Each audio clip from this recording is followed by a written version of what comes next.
tenemos otro invitado con el que hay muchas cosas que conversar. Se trata de Jean-Louis Rodríguez, él es el director de Portuaria y del Fideicomiso R de Vial, ¿verdad? Es así, es correcto. Así es. Y antes... Tenemos que dividir la entrevista entonces una parte porque son dos interesantes. Claro, pero sobre todo, hace un tiempo tú hablabas de autoridad portuaria. Wow, cuántas cosas, cuántas informaciones, cuántas preguntas por hacer. De hecho, hay muchas preguntas por hacer. Pero cuántas responsabilidades. Y le conversaba a Jean-Louis fuera del aire. Digo, después de Caucedo, se ha limitado, ha bajado. No sé si en términos de responsabilidad, pero no se siente igual. Es lo mismo. Hay una diferencia que podría establecerse antes y después de Caucedo, que fue como una manera, de alguna forma pienso yo que fue la privatización como de los puertos, pero suave y tranquilamente. Bueno, no. Buenas tardes, Jean-Louis. Buenas tardes, Ivonne. Muchísimas gracias, Graimer, Don Fafa, Félix, Federico. Un honor estar acá compartiendo con ustedes en este panel. Realmente, hablar de Caucedo, y yo recuerdo una conversación un poco amena, ¿verdad?, con el expresidente Hipólito Mejía. Él me decía que en su época, cuando tocó aprobar ese proyecto, hubo mucha resistencia de algunos sectores. Y me decía, ¿usted se imagina mi ahijado, como él me decía a mí, usted se imagina mi ahijado hoy República Dominicana sin Caucedo? Y la verdad es que no me lo imagino. Caucedo es un puerto multimodal que ha generado grandes beneficios al país, tanto en términos de empleos de manera directa e indirecta, como a su vez ha contribuido significativamente en que el país tenga puertos, que es el caso de Caucedo, así también como de Jaina International Terminals, otros puertos también que no son concesionados, que es el caso del puerto de Puerto Plata, bueno, entre todos los puertos, Manzanillo, etcétera, pero Caucedo ha contribuido significativamente junto a estos otros puertos a que hoy la idea de que República Dominicana se consolide como ese gran hub logístico sea una realidad. Ya hoy lo somos y es gracias específicamente a esas grandes infraestructuras que tenemos con puertos multimodales que son de primera generación y que están a la vanguardia, al nivel de grandes puertos a nivel mundial. ¿Tienen estadísticas de la reducción de elevación en los puertos? Mira, el tema de evasión es un tema ya que... Sí, es un tema más de aduana, pero como va compenetrado. Dirigido al tema de aduanas, nosotros no manejamos directamente como perdón, el tema de evasión. Sí, en la parte portuaria, que es la parte que a nosotros nos corresponde, sí hemos tenido grandes avances en el sentido de que también, si no hay los controles debidos, podían darse situaciones como pasaba en el pasado, y yo siempre lo resalto. No se registraba. Y cito, por ejemplo, Puerto Plata, sí, que era un puerto que cuando llegamos facturaba muchas cosas todavía de manera manual, que no era ni siquiera a través del sistema que tiene la Pordomo. O sea, para discreción validar. del encargado. Entonces. Exacto, entonces el encargado quizás, y se dio un caso y nosotros tuvimos que desvincular en un momento una persona del puerto, precisamente porque nos dimos cuenta que un vehículo se había generado una factura manual con un monto muy inferior al monto que tenía que pagar. Entonces, en el caso de Apordón, te puedo citar que, por ejemplo, cuando llegamos, los ingresos promedios de la institución rondaban los 80 millones de pesos mensuales. En quizás, ¿verdad?, en los momentos de mejores recaudaciones rondaban entre 60 y 80 millones, y en la actualidad nosotros estamos superando hoy los 130 millones, o sea que estamos hablando de básicamente casi duplicar lo que eran los ingresos antes de nuestra llegada a Pordón, y es precisamente por controles que hemos puesto en la parte portuaria. ¿Y esas recaudaciones se quedan en portuaria para algún tipo de actividad u obra o requerimiento o mejoramiento de los puertos, o van a la Salca y se queda aduana con ellos como hacen otras instituciones? No, en el caso de portuaria es un símil de la Dirección General de Aduanas en términos de que es una institución recaudadora. Ahora bien, los fondos permanecen en Apordón porque no recibe presupuesto del Estado. O sea, portuaria... Autónoma del Estado sigue es siendo. autónoma totalmente. O sea, nosotros no recibimos... Cuando ustedes ven, ustedes ven en el presupuesto que se envía a la Nación, ¿verdad?, al Congreso Nacional, que es el presupuesto de cada año, ustedes no van a ver ahí partidas para la autoridad portuaria, sino que nosotros, sobre la base de nuestras recaudaciones, pagamos nuestra nómina, hacemos las inversiones. ¿Siempre ha sido así? Siempre ha sido así, siempre ha sido así. En épocas anteriores recibía subsidios, sí llegó a subsidiarse varias veces por déficit. Sí. Hay varios periodos. Hay varios periodos donde, por ejemplo, aduanas le pasaba 20 millones mensuales, o otra institución le pasaba... Exacto, Pero, para que la institución pudiera mantener sus operaciones. ¿Cuánto es el presupuesto ahora que ustedes mismos autogeneran? Nosotros estamos proyectando para este año un presupuesto de alrededor de 1.800 millones. ¿Cómo? 1.800 millones. De recaudación. Pero yo debo decirte que en el año en que yo ingresé, ¿Cuánto era? El año que yo ingresé como director de Apordón, la proyección era que íbamos a recaudar 800 millones.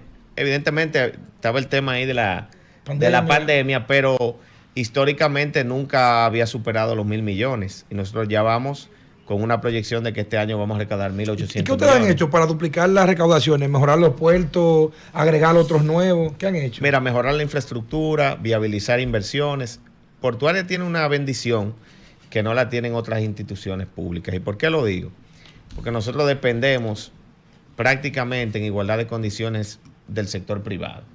Entonces, donde hay sector privado y tú tienes la posibilidad de viabilizar inversiones, eso te da la facilidad de generar nuevos ingresos. Pongamos un ejemplo práctico. Nosotros hemos inaugurado 2 nuevas terminales de cruceros en esta gestión de gobierno. Una está en Innovey, en Puerto Plata, y el puerto de Cabo Rojo, en Cabo Rojo Pedernales.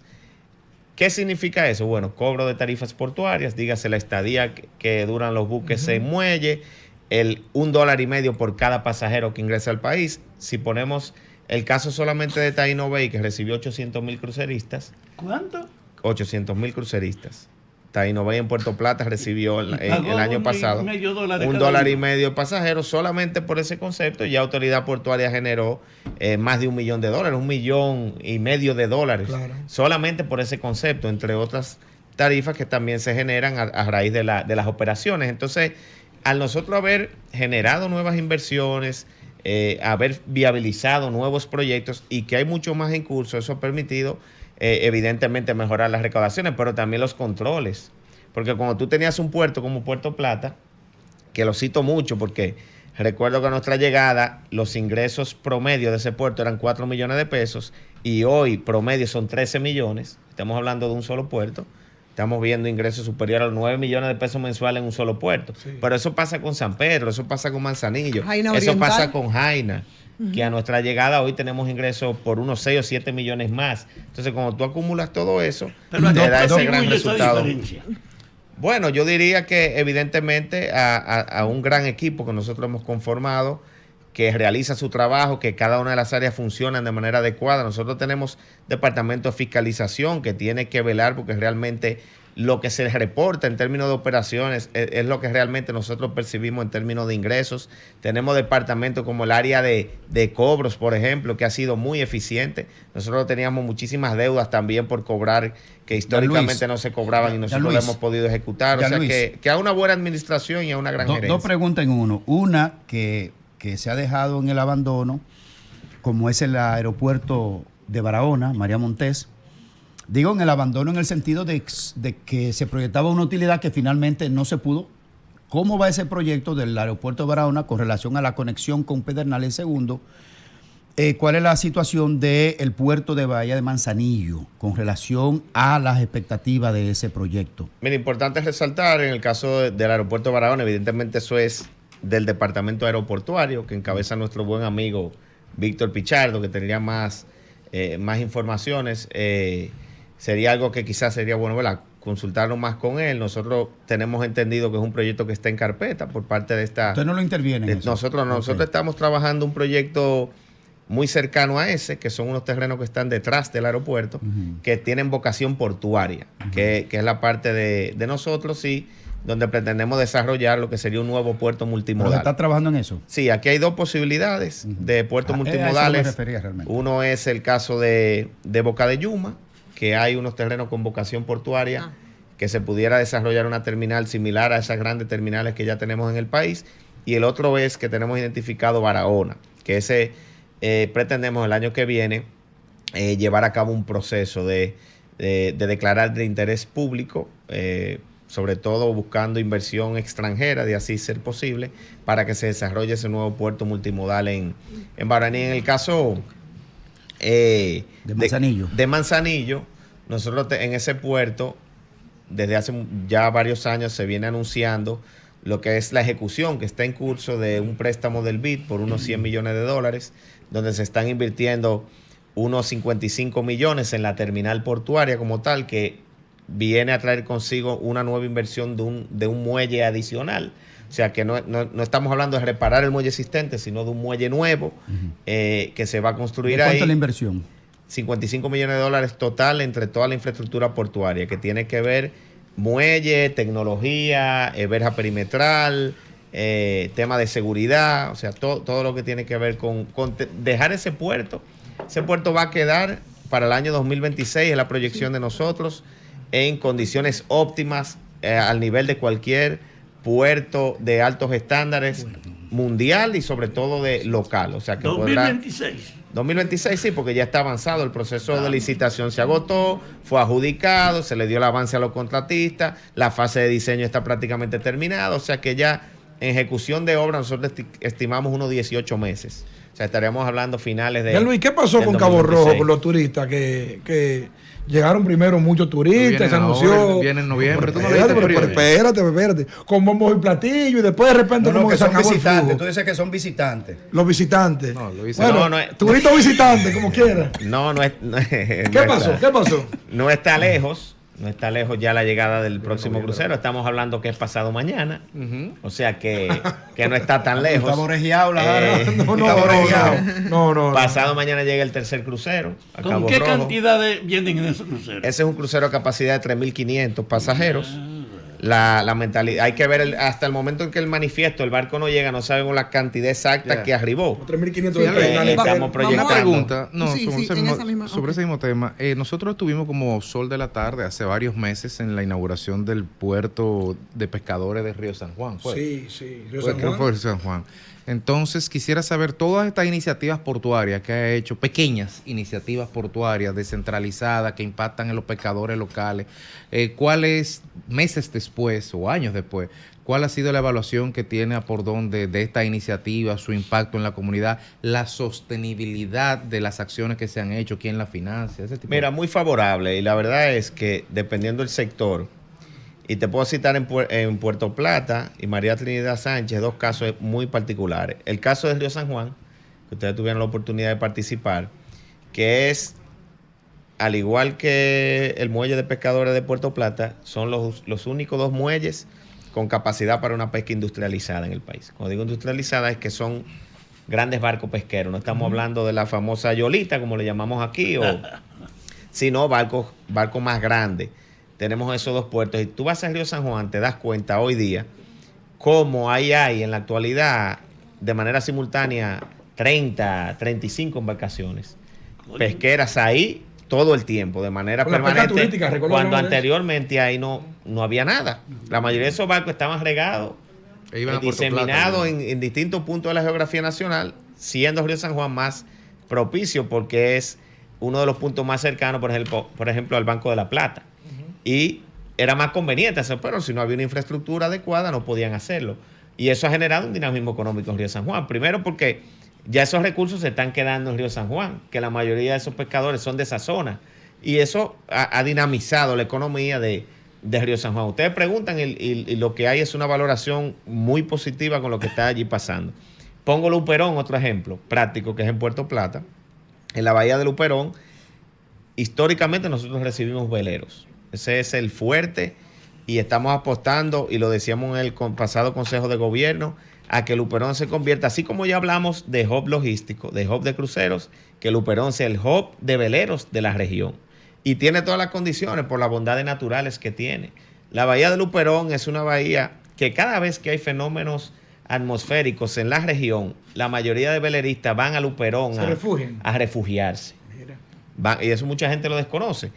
Pero esa bahía tiene una serie de elementos que estamos trabajando, sobre todo con la parte pesquera, que estamos buscando una solución ya, que de alguna manera afecte esa convivencia de manera pacífica de ese turismo de veleros en Luperón. Entonces nosotros en Luperón, por ejemplo, desarrollamos el muelle de veleristas. Y hace alrededor de un año fuimos reconocidos como gobierno por ser el primer gobierno que le prestó atención a ese tema. Porque era de una manera básicamente de peligro, como lo tenían que los veleros cuando llegaban a Luperón, desmontarse en Luperón. Ya hoy tienen un muelle que ha facilitado, y eso ayuda porque es algo que tampoco la gente conoce. Yo recuerdo que quien me lo puso en el radar eso fue el doctor Jesús Fer Iglesias, que hace turismo de velero. A él le gusta esa práctica. Él me decía que en revistas internacionales donde se mide por ejemplo, para los veleristas, temas como seguridad ciudadana, temas de infraestructura donde ellos llegan, etcétera, nosotros aparecíamos en rojo. El senador Alexis Victoria Yet tiene un interesante proyecto, aquí lo hemos tratado. Sí. Primero, escuchar tu opinión sobre ese proyecto, y segundo, si la reforma fiscal no le llega o no le topa al área que ustedes están dirigiendo, es decir, si no hay algo que impacte la reforma fiscal en el área que ustedes tienen. Mira, nosotros en el caso del senador Alexis Victoria nos ha hecho partícipe del proyecto. La autoridad portuaria desde la primera discusión lo ha estado revisando y evidentemente sí es conveniente, es un proyecto que hay que aprobarlo, que es el de turismo náutico. Sí, es un proyecto importante porque sí, pero no con exenciones fiscales como ustedes lo quieren. Eso es lo que pasa. Bueno, hay temas que son de discusión, claro, como es igual que este anteproyecto, igual que hay de reforma fiscal. Yo pienso que todos estos temas son temas que hay que discutirlo y ver las bondades. Evidentemente hay sectores que yo creo en las leyes de incentivo, dependiendo evidentemente a qué sector se refiera y la necesidad. Siempre. No. Debería tener para mí deberían tener un tiempo más o menos de caducidad para que tampoco ya la gente se mentalice que en algún momento tendrá que ser así, porque yo que soy de una provincia pobre, que es el Ceibo, que es la quinta provincia más pobre del país. En la pobreza muy fuerte. Yo le decía una vez, sí, porque don Fafa se sorprende porque en una época era más próspera, en la época, ¿verdad?, que la ganadería era. Pero yo recuerdo que cuando yo era diputado, que se discutió lo que tenía que ser la renovación de la ley de desarrollo fronterizo, sí, que vino ese debate con respecto a esa ley. Yo decía, mira, pero ahí hay provincias que en términos económicos... No están en la frontera, pero necesitan. No, exacto. Igual o más. Pero yo decía, ahí hay provincias que en términos económicos, desarrollo económico, necesitan menos incentivos que el Ceibo.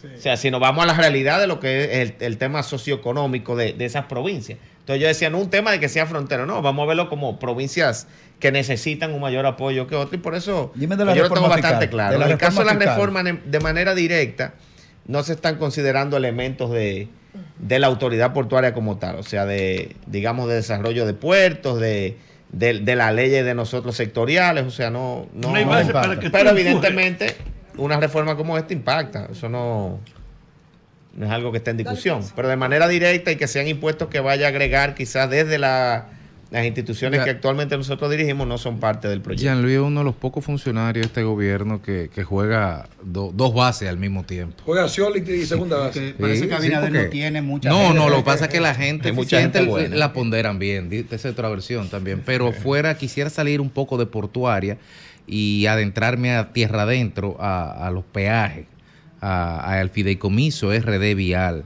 porque por su impacto en lo que es los rodamientos y la movilidad, no solamente de personas, sino de mercancías, el impacto en materia de crecimiento económico que tiene el estado de las carreteras y los peajes. Quisiera saber cómo está el tema del paso rápido con la licitación, porque había una licitación para un poco poder modernizar, sobre todo ahora que el gobierno va a hacer, creo que son 14 peajes que van a hacer ahí en el 30 carriles, pero sí, serán también peajes. Sí, claro. Bueno, no, depende del flujo.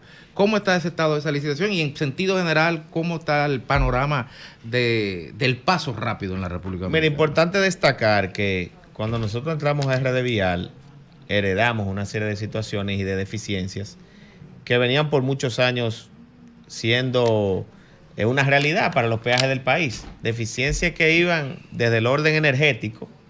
Tú me dirás, bueno, energético. Bueno, sí, porque los peajes en términos de energía tienen la generación, ¿verdad?, que proviene de las EDES, la generación ya como segundo backup, planta eléctrica, inversores, UPS, y nosotros nos encontramos con peajes que teníamos situaciones de algunos de esos elementos en cada uno de ellos. Entonces, nosotros partimos de lo particular a lo general, resolver problemas que parecían básicos. Pongo otro ejemplo, fibra óptica, que es un tema de conectividad. Ningún peaje del país a nuestra llegada Red Vial contaba con fibra óptica. Ya hoy todos los peajes del país tienen fibra óptica. Evidentemente tenemos una mejoría en términos de la conectividad. Entonces hemos ido pasando etapa por etapa y hoy estamos en la etapa de renovación de la tecnología o de mejora de la tecnología, porque hemos apostado a, digamos, equipos tecnológicos de mayor capacidad que lo que nosotros teníamos en estos momentos. Temas, por ejemplo, de almacenamiento, temas de PC de vía, que son las computadoras que están en la vía, que eran computadoras totalmente obsoletas. Todo esto se ha venido adquiriendo. ¿Dónde vamos a sentir la mejoría? Y es la proyección que nosotros tenemos, digamos, entre el primer trimestre y segundo trimestre del año 2025. Estamos hablando de meses, porque las inversiones se han venido realizando. Nosotros hemos adquirido ya, en términos de tecnología, entre el 2023 y lo que va de 2024, alrededor de unos 800 millones de pesos. Se han adquirido en tecnología. Y ahora, ahí no solamente está ¿Y cuál es la diferencia cualitativa? Ahí no solamente está mejorar lo nuevo, sino que ya estamos contemplando ahí la entrada de los nuevos.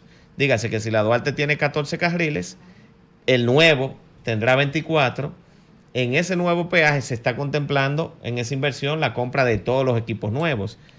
¿Cuál es la diferencia? Bueno, por ejemplo, las antenas de lectura del paso rápido, que es quizás uno de esos elementos que ha mejorado, porque yo debo decirte que con la conectividad, con el tema de ciertos ajustes, de la actualización del software que no se había actualizado, hoy día la lectura es mucho más precisa.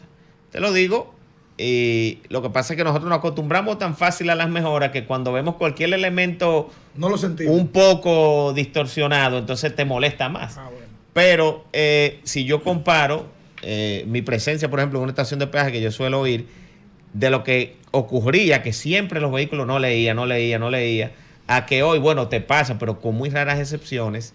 Y cuando vemos los porcentajes de lectura de las antenas, nosotros estamos rondando entre 93 y 94% promedio entre todas las antenas de paso rápido a nivel nacional. Hay una mejoría. Ahora, ¿en qué va todavía a superar esto? Bueno, que nosotros tenemos antenas que ya ni siquiera se fabrican, para que ustedes tengan una idea.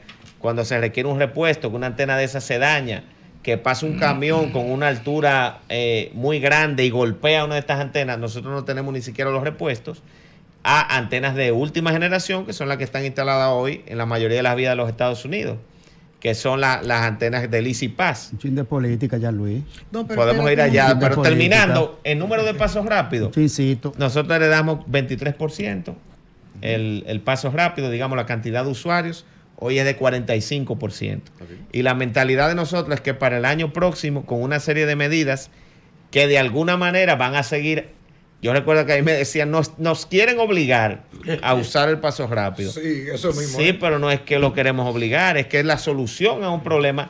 Y si vemos la tendencia a nivel mundial, en Estados Unidos, en Europa y países de Latinoamérica, porque tengo entendido que ya Ecuador está apostando al free flow, que es donde tú ni siquiera tienes que detenerte, que no hay barrera, hacia ahí tiene que ir República Dominicana. Y para llegar ahí es que el 90%, 95% de los dominicanos mínimo tienen que ser usuarios de pasos rápidos. No, eso ¿Cuándo es se verdad. proyecta que podría eso completarse uno y con cuáles empresas ustedes se han apoyado de manera contractual para la implementación de los pasos rápidos? Bueno, nosotros entendemos que para mediados del año que viene tiene que haber un avance importante, que la gente lo va a percibir mucho mejor que lo que hoy tenemos. Ahora a final de mes vamos a lanzar el nuevo app de Pasos Rápidos, que es también algo muy importante, porque ahí estamos tomando en consideración básicamente todas las quejas que existían ¿Pero históricamente. qué es eso? Bueno, la aplicación, donde tú vas a poder a través de tu teléfono celular, con esa aplicación, hacer muchísimas cosas que anteriormente tú no podías hacer. Que ya no sea solamente el tema de recarga, sino que tú puedas a través de ahí, por ejemplo, pasar balance, que eso en la actualidad tú no puedes hacer.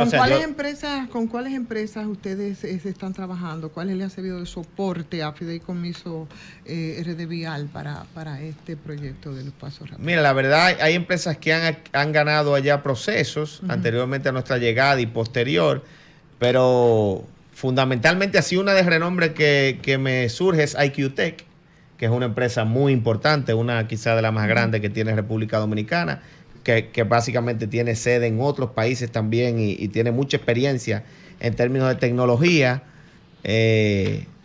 Pero la verdad que así de manera directa, nosotros no tenemos mucho que ver con eso ya a nivel de la dirección, porque son evidentemente procesos y ya la parte de tecnología directamente que se involucra con, Ya Luis, con un estas poquito de empresas. política. Antes, última preguntita, Graimer, antes de esa. Pues de él esa se quiere ir en blanco. No, de aquí. la última, No se mira. va a ir en blanco. quédate Si no se vaya en blanco, no te preocupes. Ya Luis, en Yanei, no me hagas señas, en cierto Yanei.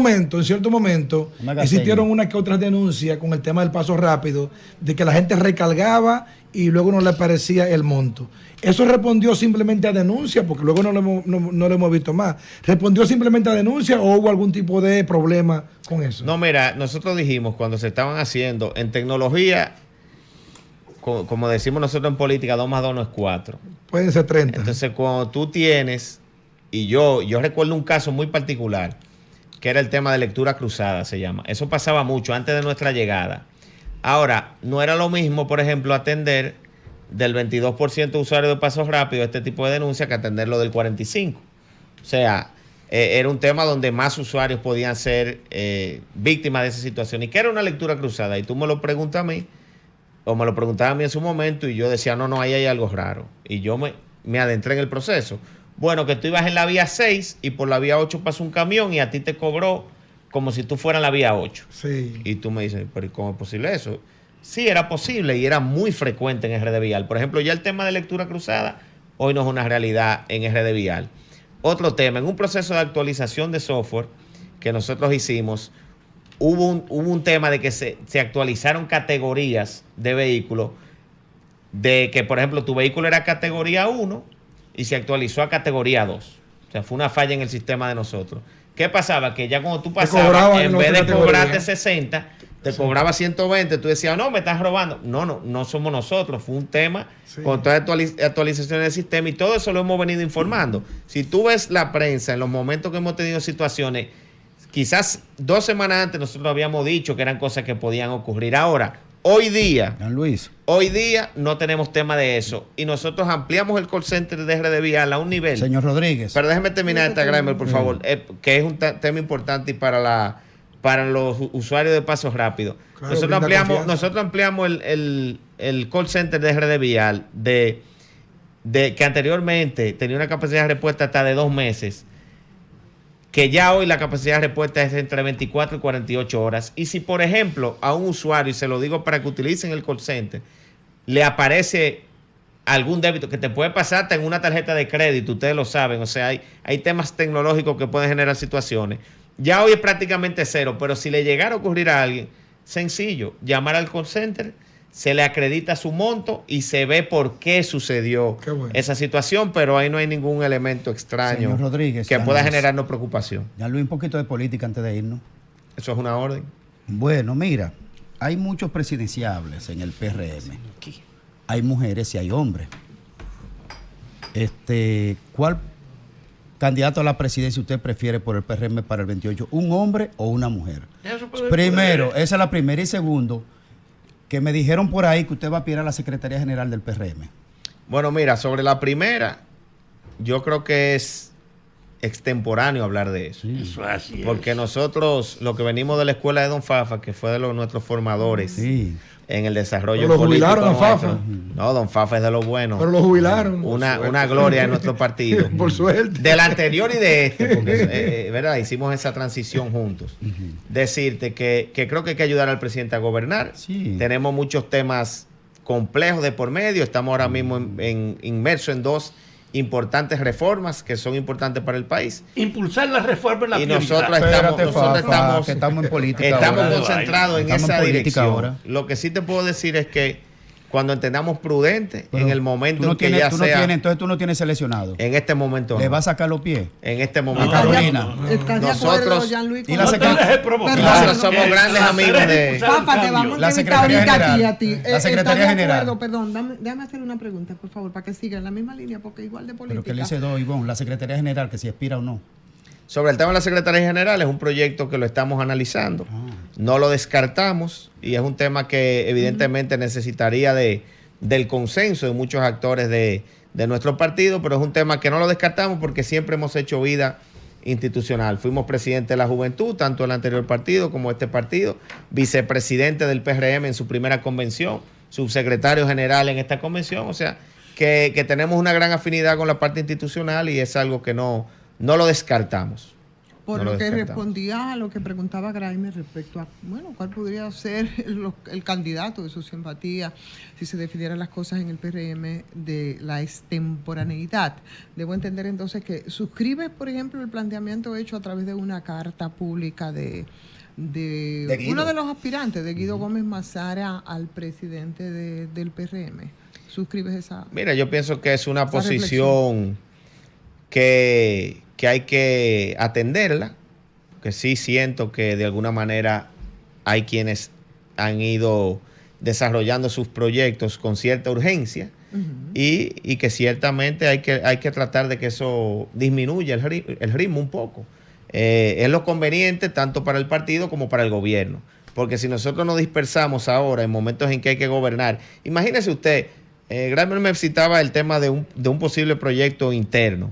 Pero yo debo decir que en mi caso, si en algún momento yo tomara una decisión como esa, yo pido licencia y salgo del gobierno. Porque si hay algo de lo que yo estoy convencido es que no es posible llevar unas aspiraciones a cualquier posición y desarrollar una labor eficiente en una institución pública de manera simultánea. Porque es una responsabilidad muy grande. En mi caso, que tenemos 2 responsabilidades, pero ni siquiera con una. No es posible salir a hacer proselitismo, hacer campaña de manera simultánea en que uno dirige instituciones Oye, mi públicas. del país. apreciación, me alegra oírte, es que el partido tiene que impulsar ahora la concentración en impulsar el cambio como forma y unidad, que la competencia lo divide y el PRM no tiene excusa para no hacer la reforma con lo que está comprometido.